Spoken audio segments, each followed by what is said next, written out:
Hey guys, this is Drax here with all the news and my thoughts on the community transmission posted this morning. So getting straight into it, the update coming on August 29th will be called Elite Corps. In this update we'll be getting 2 new Clone Trooper appearances. The 41st Elite Corps that were present at the Battle of Kashyyyk alongside Yoda and the Wookiees with their green camel colours, a favourite of many, and the 327th Star Corps with their distinctive yellow markings. These guys took place in many battles across the Clone Wars era and look great with their yellow and white armour.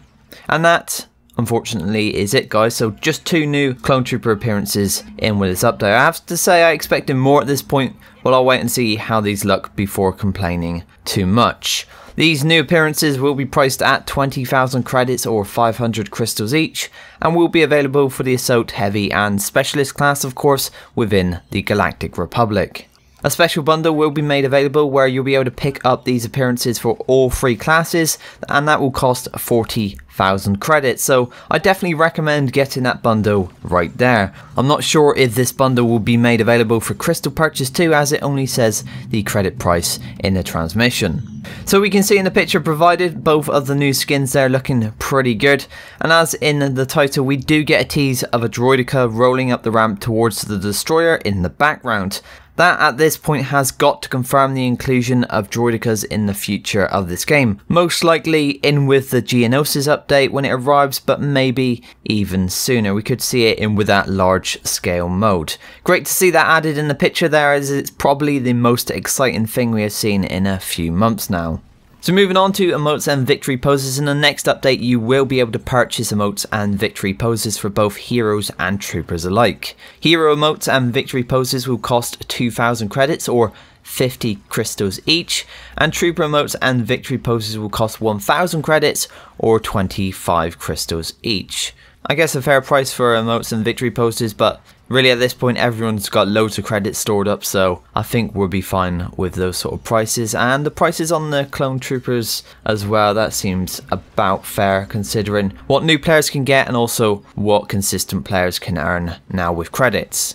Coming to Blast and Custom Arcade, they've got the Naboo Palace Hangar. It's a favourite among the community, so they're pleased to confirm that it will be available for both Blast and Custom Arcade.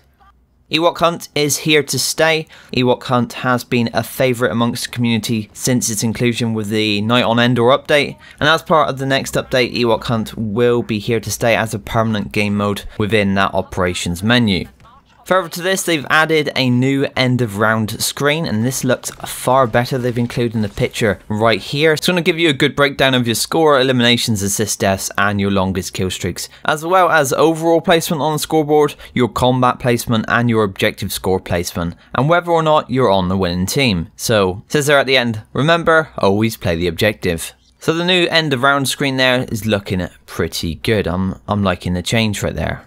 For prequel era maps, they're going to be adding a new tile on the home menu, which will allow quicker matchmaking into the Clone Wars related maps. So if you want to play a Clone Wars era map, then you're going to be able to click a tile and get into a Clone Wars era map.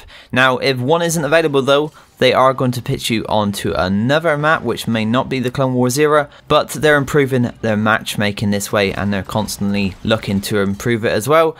So that sounds really great there, and I look forward to having more maps in this era so we can enjoy a load of Clone Wars fights going on when we click that tile. I got an information update on hero pricing. We've all been wondering how much the new heroes are going to cost, how much we're going to have to pay for Obi-Wan Kenobi, Grievous, Anakin and Count Dooku when they arrive. Well, today they can confirm that the targeted price will be 35,000 credits for each of the new heroes.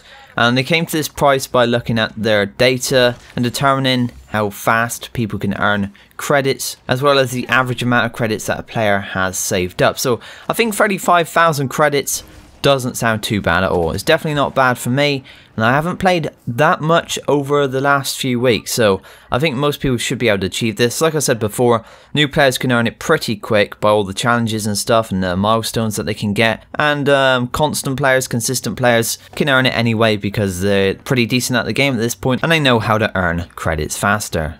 Also, with the ×2 bonus multiplier, you notice that this one hasn't really been working for a while now. He said you'll notice that a fix for this one has not been listed, and this is because the ×2 multiplier will be removed in an upcoming update as part of the new squad system. Because of this, we'll be lowering the battle point cost for all heroes and units across Galactic Assault. And below we have the old costs and the new costs. So where heroes cost 6,000 before, they're going to cost 4,500 in the future, and if they normally cost 8,000 to spawn in, they're going to cost 6,500 instead. For units, like special units, if it's 4,000, it's going to be 3,000, and pretty much all the pricing goes like that. So it's a small markdown to compensate for not having the ×2 multiplier. I don't think we really need it in game. I haven't suffered that badly with it. It just means that maybe sometimes you don't get a hero quite as fast, but I think it's a lot more fair considering the way certain classes work. So we'll have to see what happens with the new squad system and how these costs will affect it. But overall, I think that is a pretty decent change. These new costs will be active once the Elite Corps update releases on August 29th. There's a few bug fixes and improvements to talk about. Extraction in Jabba's Palace will have some changes. While playing as a rebel, you'll notice that the spawn positions have been adjusted. Death Star 2, we fixed an issue that allows players to reach an area behind the armor racks. On Bespin, players are able to jump onto one of the buildings while playing as a Force hero or Boba Fett. A change has been implemented to stop this. A similar issue was present on Kashyyyk, with players able to use Boba's jetpack to reach places that others could not. This will no longer be possible once the update arrives on August 29th.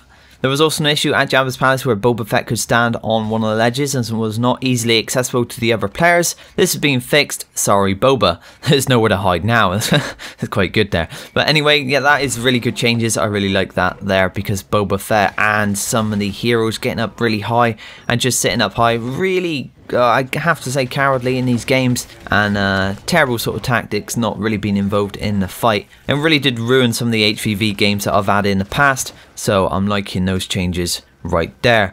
For the roadmap update, this will arrive next week, and in this update they'll be breaking down the seasons fall and winter, and will provide details on the future content to expect month by month. So that's going to be fantastic to see that. Hopefully we'll get to see when the rest of the clone appearances are coming, and exactly when we'll be getting Obi-Wan Kenobi and General Grievous and that new large scale mode.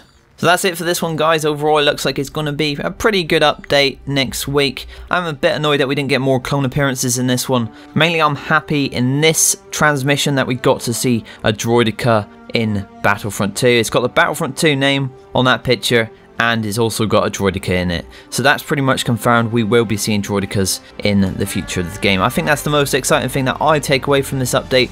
There's a lot of great improvements, and I like the way they work in certain things. So yeah, that's me. Disappointed in some areas, but mostly looking forward to the changes and new additions. So guys, I now want to hand it over to you in the comments. What do you think of this transmission? Are you looking forward to the update next week? As always, I want to thank you for watching this video, and I'll see you next time.